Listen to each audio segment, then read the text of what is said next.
How to unlock the character Valby in First Descendant game application. In this video, I will show you how can you easily unlock the character Valby in First Descendant.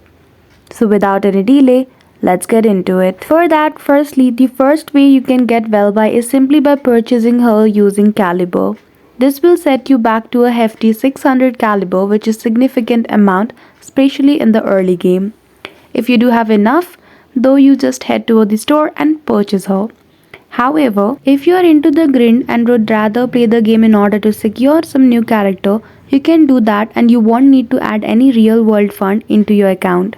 So for that, you need to collect certain materials. Those are Valby Enhanced Sail, Valby Stabilizer, Valby Stiber Catalyst, and lastly Valby Cord.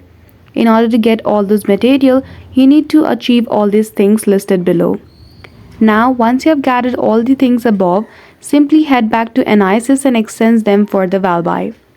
Remember, it will take a bunch of time for this to be completed. So that's it.